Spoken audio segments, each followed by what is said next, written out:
Hey, welcome to Red Men TV. It's Daily News Time, aka the series that was dead easy when the window was open, and now it's not because the window is shut, and we have to talk about other things. But there's plenty to talk there's about. There's loads of stuff to talk about. Always loads. To talk about. You know what? Let's be honest. You just come here just for the camaraderie between me and Chris, really, more than anything else. So let's get stuck into it. You know, it's okay. Yeah, they're fine. Good. Well, no, actually they're not. But you know, that's what the glasses are there for.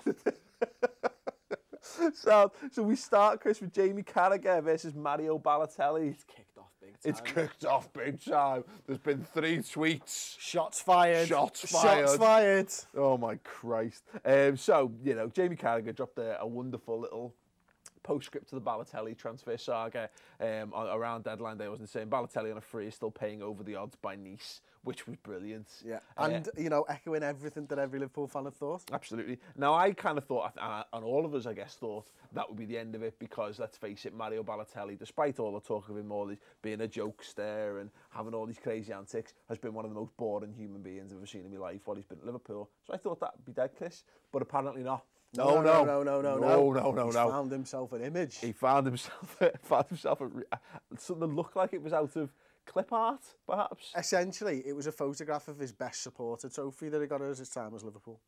Because he didn't fucking play, did he? No, he did not. So, yes, he tweeted, Jamie Carragher, bad player, wonderful hater. Who cares? You care, mate. You clearly care because you've gone out of your way to find an image of a trophy of some description and then tweet. And I'm not saying he's not gone miles out of his way. No, it probably wasn't even him, to be fair. It was probably the guy he pays to sit in the car for him. It's Mino Raiola, who you'd think would have bigger fish to fry because he was basically called all kinds by the manager in the week as well. Yeah, so let's presume it's Balotelli for the sake of it. Someone cares whether it's Balotelli or not. Whose first language isn't English? Yeah, that's fine. You know, well, absolutely. I'd expect as much, even if it was. Even if English was his first language, I wouldn't expect textbook grammar, to be fair, from Mario Balotelli. But yeah, he tweeted a little picture of a cup and I had a go at Jamie Carragher. And I'll be perfectly honest, I didn't think it was going to end there. Didn't think for a second Jamie Carragher was going to let that lie. And so I did spend some time wondering how he would approach this. And I think he's kind of done it in the best possible way. So have you seen the response? So he basically said, I wish him well in getting the Ballon d'Or at Nice. That is it. Well, we don't have one to hand, but that's a drop the remote moment, that, isn't it? Like, you know what I mean? As you do. Yeah, so if you're wondering why this isn't on tomorrow, that's why. That'll be why. Yeah, I mean, he could have, you know, because he could have been drawn into a war of words. He's just ended it. He's literally just ended it. Because, you know, because the thing is, again, Balotelli might genuinely think that's a sincere thing, because I think he thinks he can win the Ballon d'Or. So maybe he's thinking, well, good of Carragher to be the bigger man there and wish me well in my quest for the Ballon d'Or. If he wins the Ballon d'Or at Nice, I will eat my hat. Just saying. Yeah. And what would you do for 2,000 likes? What would I do for 2,000 likes?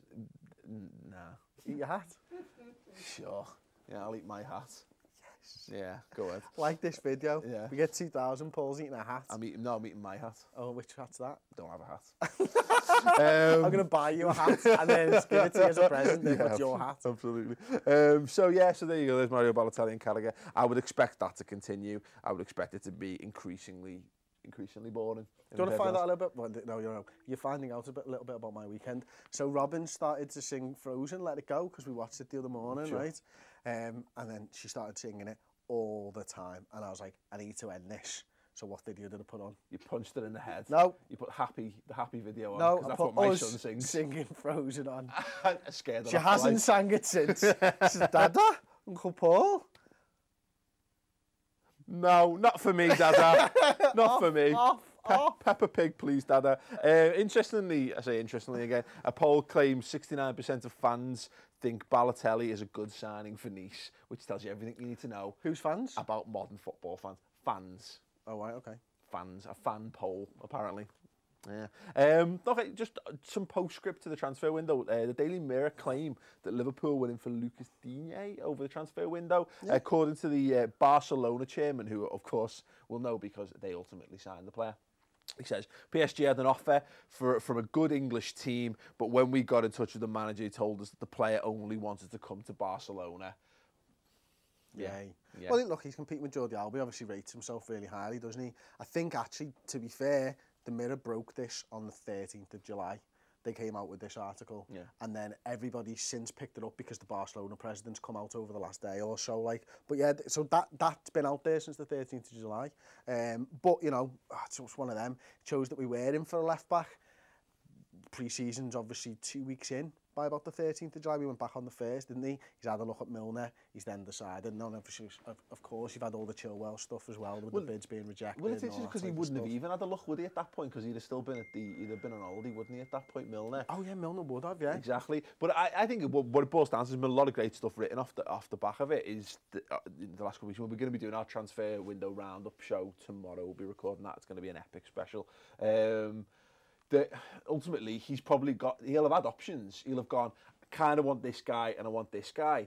And for the first time in Liverpool history, they've gone, he's not available and he's not available. And he's gone, okay, fine, I'll work. Let's keep our fucking rather than go, let's sign Balotelli. Yeah, exactly. Spunk some cash. And I say the first time in Liverpool history, we have done this before where we've left ourselves short. But again, at least I'd rather, in some instances, leave ourselves in the capable hands of a couple of half-decent players than go and spend 15, 20 million pounds on a player that he doesn't want, that we're only going to have to try and sell we've said that at the start of the transfer window so many times, and during the transfer window, haven't we? That, you know, if the first two options on there, you don't have to go to number 3 if he's not good enough. If you don't value number 3 as highly as the others, then, you know, kick around. The thing is with football players, there's always more coming through. Yeah. So if you've got enough to last you until those guys come through and you can do well with them, then that's your decision to make. If you read between the lines, what he's basically saying is that let's say we try for 2 top targets, 3 top targets at the left back. Let's just I'm picking numbers out the air based on nothing. He's essentially saying that our fourth target, if we even have one at that stage, Moreno and Milner are better than that, is what he's saying. And whether you agree or disagree with that's entirely up to you. But that's the manager's standpoint on it, isn't it? And if he believes that, that's his right. It's his right to believe that, I guess. And we'll see. You know, ultimately, you know, we've had this conversation. We'll see what happens in January. I can't envisage a situation where if our top left back choice becomes available in January and he wants him, we're not going to not have the money to afford that, which is the good thing. Again, unless you don't believe that's the case, unless you believe that it's all going into John Henry's Red Sox cigar club, and then maybe it is. Who knows? We'll know in the fullness of time. Chris, England played. Yeah, they did. Yeah, I watched a bit of it. I watched the F1, but Lallana.